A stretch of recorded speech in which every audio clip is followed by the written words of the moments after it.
Hello students, I welcome you in today's session of physics, and in physics I am going to take your chapter number 14, which is called as fluid pressure. Clear? This is your lecture number 1. So first we look at the syllabus, what we are going to discuss: pressure due to a liquid column, Pascal law and its application, hydraulic lift and hydraulic brakes, effect of gravity on fluid pressure. So these are the things we have to discuss in this chapter. So first we talk about what is fluid. You can see here the first topic is fluid. So the term fluids refers to a substance which has no definite shape of its own and assumes the shape of the containing vessel. It has the ability to flow. So the term fluid applies to both liquids and gases. Fluids are everywhere around us. Earth has an envelope of air and two-thirds of the Earth's surface is covered with water. Clear?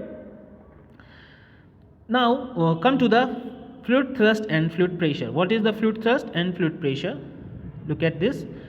When a fluid is kept in a vessel, the molecules of the fluid, due to the thermal agitation, this is the important term. What is thermal agitation? Means if you provide a thermal heat or a thermal energy to the molecules, liquid or gas, the molecules of the liquid and gas start doing randomly motion by acquiring the thermal energy.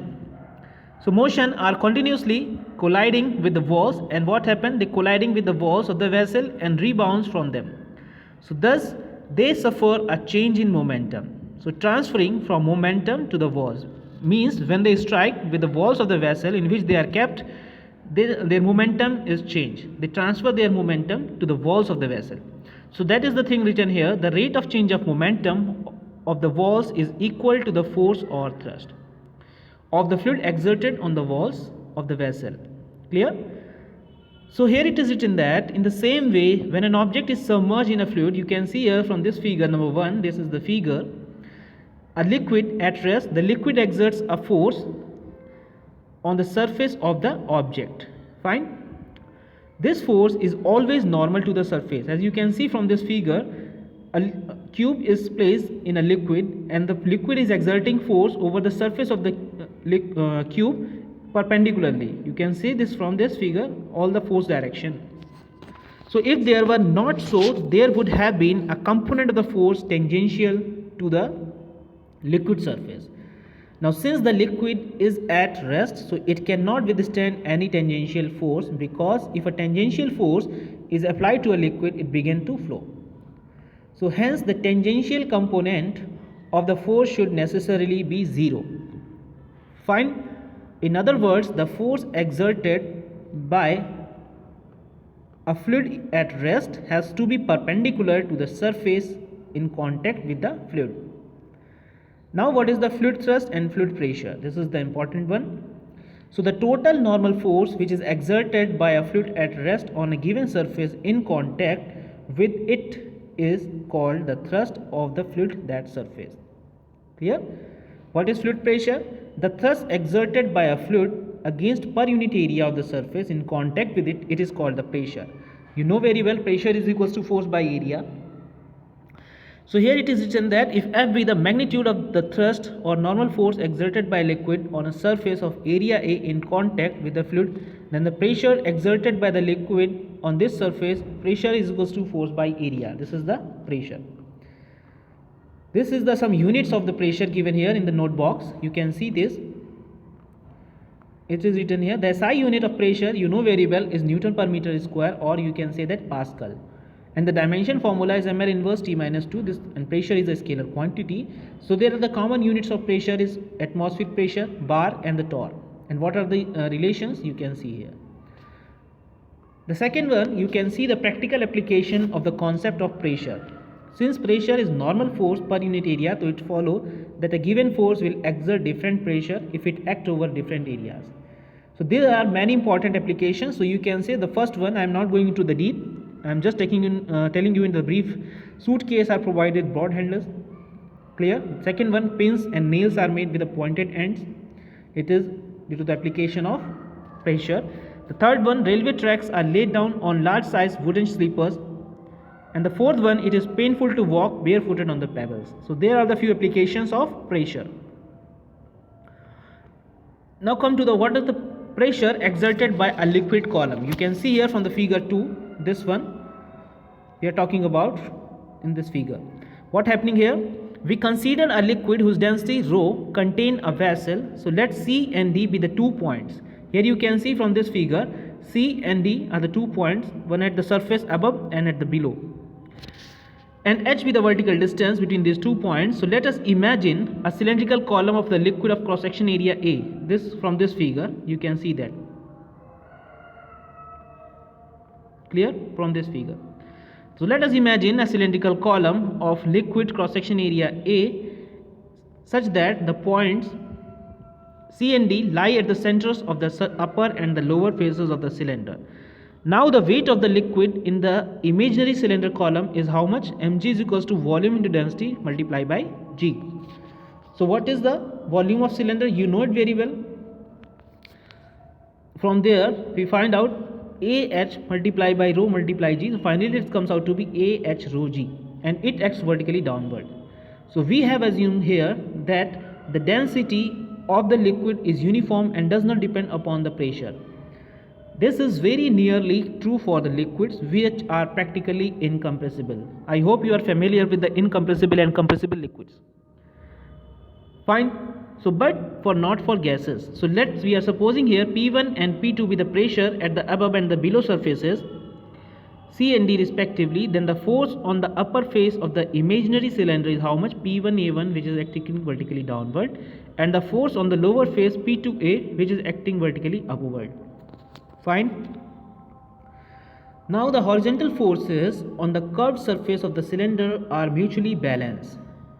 Since the cylinder of the liquid is in equilibrium, so in that case you can see here the expression comes out to be like this, where P1A plus mg minus P2A, this is the principle of continuity, or you can say that the conservation of pressure. So P1A plus AH rho G in place of m, you can see here from this relation we put the value of m, this from here. From this relation we put the value of m in this equation in place of m, can write it, and finally we get here P2 minus P1 is equals to H rho G.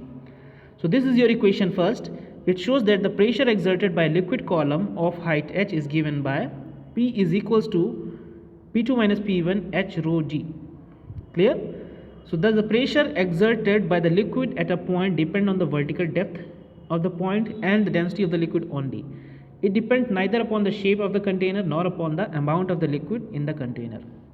I hope you understand it. Now come to the Pascal law. What is the Pascal law? This is important one. So pay attention, students. This law states that the pressure in a fluid in equilibrium is same everywhere.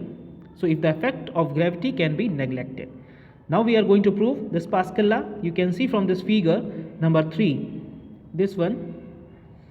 What's going on here?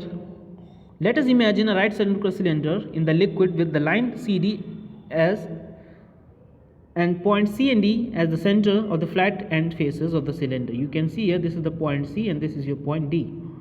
Let us consider the liquid inside the cylinder which is in equilibrium under the action of forces exerted by the liquid outside the cylinder. So these forces are perpendicular to the surface of the cylinder everywhere. So it is clear that the forces F1 and F2 on the flat surfaces C and D are perpendicular to the forces on the curved surface of the cylinder. Now since the liquid is in equilibrium, so the sum of all the forces acting on the cylinder must be equal to 0. So we can write it F1 is equals to F2, and if P1 and P2 be the pressures of the flat faces at C and D and A be the area of cross section each faces, then we can write here from the pressure is equals to force by area formula F1 is equals to P1A, and similarly the pressure at the other end which is at the D end, the force is equals to P2A. So we can write here P1 is equals to P2. Fine. So this Pascal law is proof. A similar argument can be made that the pressure at any point does not depend upon the direction of the surface on which it is at. Here it is written a note. A natural consequence of Pascal law is that in enclosed liquid, if pressure is increased in any part of the liquid, then it's transmitted equally to all parts of the liquid. Now this is an illustration given here, so I am not going into the deep. I am just skipping that, so you read by yourself And if you have any doubt, ask me in the comment section. Now come to the applications of the Pascal law. This is the important one. So you can see here, according to the Pascal law, if the pressure is changed in some part of a liquid, then this change is transmitted equally to all parts of the liquid. This fact is used in hydraulic machines such as hydraulic lift, hydraulic brakes and hydraulic brakes, etc. So first one we will talk about, you can see here, this is the figure of hydraulic lift. What's going on in hydraulic lift? It is used to lift heavy loads such as cars and service station. It is based on the simple principle that when a small force is applied over a piston of a small cross-section area, then due to the transmission of pressure, a large force appears over a piston of large cross-sectional area. This force is used to support and lift heavy weights. So basically, a hydraulic lift consists of two cylinders of cross-sectional area A1 and A2. You can see here from this figure.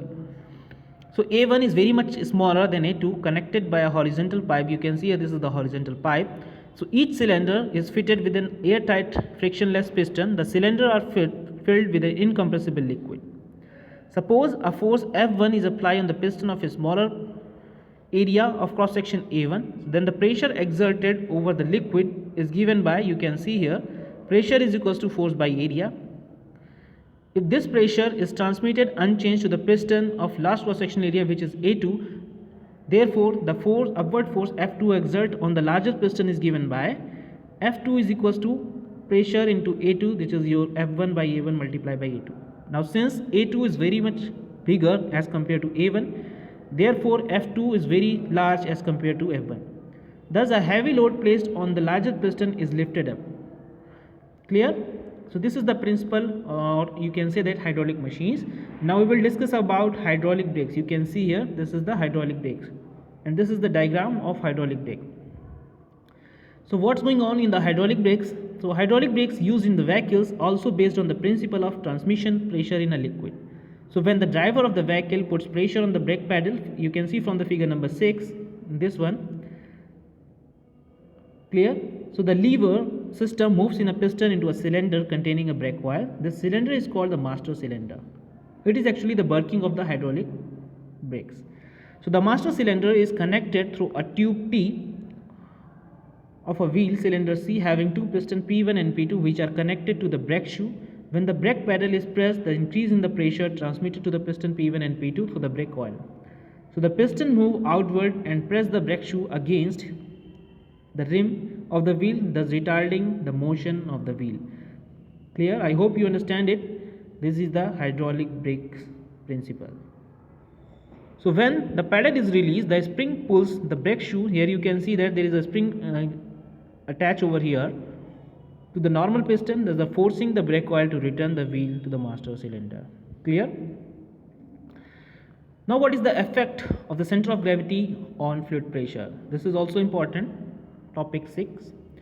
Pascal law in its original form does not take into account the gravity, but the expression is this: P2 is equals to P1 plus H rho g, indicates the pressure varies with the depth. Means if you go into the depth of the sea or any liquid, then the pressure is below is very high. So this is the modification of Pascal law. P2 minus P1 is equals to 0, and there are following assumptions. The first one is the liquid pressure is same at all points at the same depth.